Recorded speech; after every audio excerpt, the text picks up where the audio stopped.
नमस्कार, मैं हूं आशीष कुमार सिंह और आप देख रहे हैं मोदी फैक्टर। मोदी फैक्टर में हम आपको प्रधानमंत्री मोदी से जुड़ी हुई सारी राजनीतिक खबरें दिखाते हैं। इसके अलावा मोदी और विपक्षी दल एक दूसरे को शिकस्त देने के लिए क्या क्या दांव पेच अपना रहे हैं, कौन सी रणनीतियां तैयार कर रहे हैं, उनसे जुड़ी हुई सारी खबरें दिखाते हैं। मोदी फैक्टर के इस एपिसोड में आज हम बात करेंगे मेरठ लोकसभा सीट के बारे में।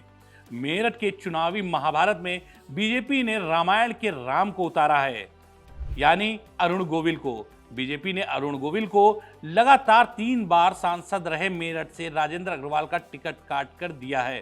वहीं बात करें अगर हम समाजवादी पार्टी की, तो समाजवादी पार्टी ने अपने 2 उम्मीदवारों को टिकट काटकर बाद में सुनीता वर्मा को यहां से टिकट दिया है।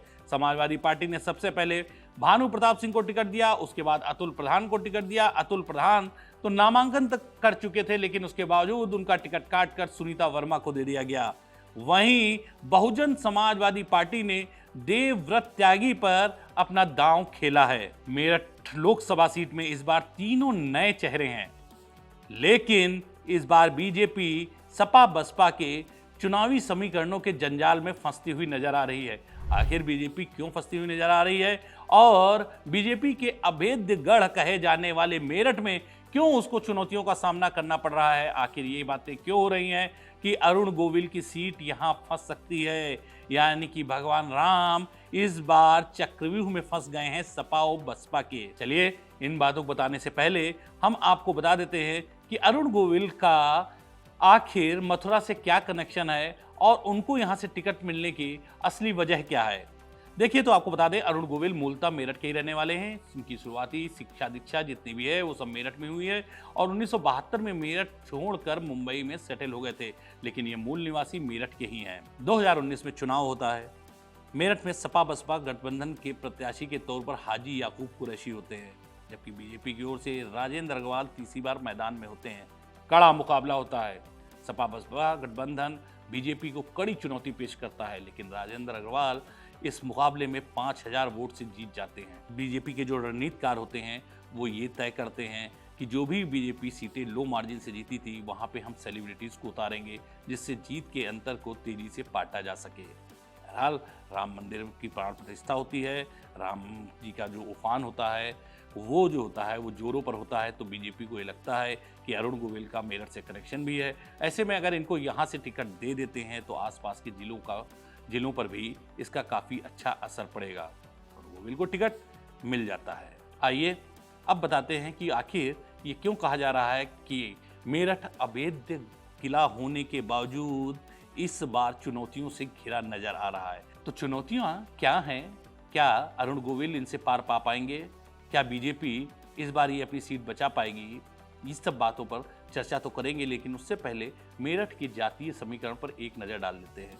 मेरठ में लगभग 5 लाख मुस्लिम मतदाता हैं, 3 लाख से ऊपर दलित मतदाता हैं, जबकि 2.5 लाख वैश्य मतदाता हैं, 1 लाख जाट मतदाता हैं और जबकि 5.40 ठाकुर सहित मिलाकर अन्य जातियां हैं।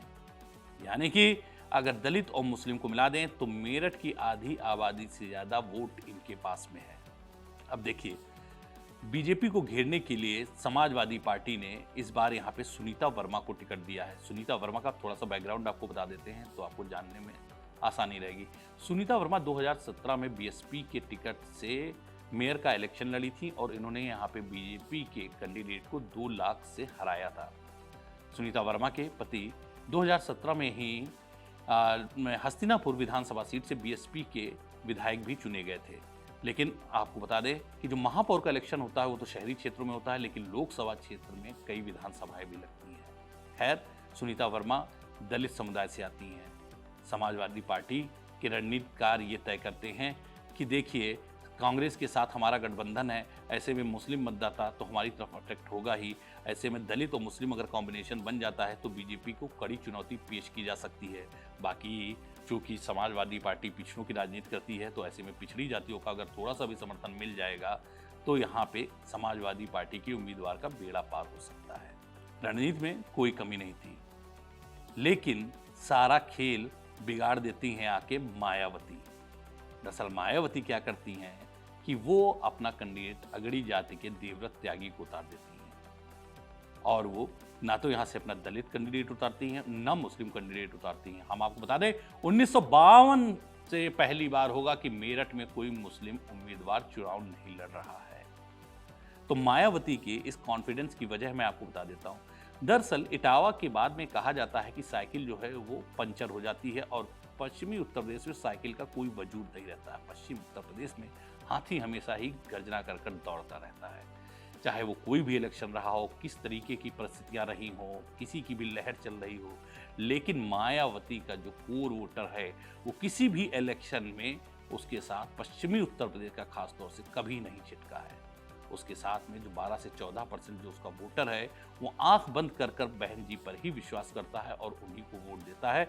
और ये आप सारी भी जितनी भी चुनाव है उनमें वोट परसेंटेज को देखकर आप आसानी से देख सकते हैं।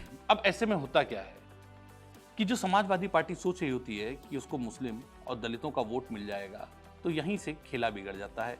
मायावती जिस तरीके से वो जानती हैं कि यहाँ पे दलित वोट उसके साथ में है और ये यहाँ के रहने वाले जितना मुस्लिम वर्ग है वो भी अच्छी तरीके से जानते हैं, तो मुस्लिम वर्ग जो है वो खुद चाहता है कि दलित मुस्लिम का अगर गठजोड़ हो जाएगा तो वो कड़ी चुनौती पेश कर सकता है। तो ऐसे में मायावती ने आकर जो समाजवादी पार्टी और कांग्रेस का गठबंधन है उसका खेल बिगाड़ दिया। और अगर मायावती ये खेल ना बिगाड़ती तो आप ये समझ लीजिए कि अगर वोटों का ध्रुवीकरण नहीं होता, जो अभी ये पता नहीं चला है, ये तो 4 तारीख आने के बाद में पता चलेगा कि आखिर वोटों का मतलब बंटवारा किस तरीके से हुआ है। असली पिक्चर तो तभी समझ में आएगी। लेकिन मायावती के इस खेल से तो इतना जरूर ये है कि जो अब देखने में स्थितियां लग रही हैं तो कहीं ना कहीं से लग रहा है कि जो अरुण गोविल हैं वो भले मार्जिन उनकी जीत का ज़्यादा ना रहे, लेकिन जिस तरीके से बीच में ऐसा लग रहा था कि वोट परसेंटेज जिस तरीके से कम हुआ था और स्थितियां जिस तरीके से बीजेपी में भीतरघात चल रहा था, ये देखने के बाद में लग रहा था कि शायद मेरठ का अभेद्य किला बीजेपी बचाने में सफल नहीं रहेगी। बहरहाल अब जिस तरीके की स्थितियां हैं और मायावती ने जिस स्ट्रेटजी के साथ में अपने कैंडिडेट को उतारा है उसको देखने के बाद में अब ये लग रहा है कि जो लड़ाई है मेरठ की वो त्रिकोणीय हो गई है। ऐसे त्रिकोणीय में अगर वोट बट रहे हैं तो जाहिर से तौर पर बीजेपी को इसका फायदा मिलने वाला है और भगवान राम जो चक्रव्यूह में फंस गए थे उनको जीत का मार्जिन भले ही बहुत ज़्यादा ना हो, लेकिन उनकी जो चुनावी नैया है वो बेड़ा पार लग जाएगी।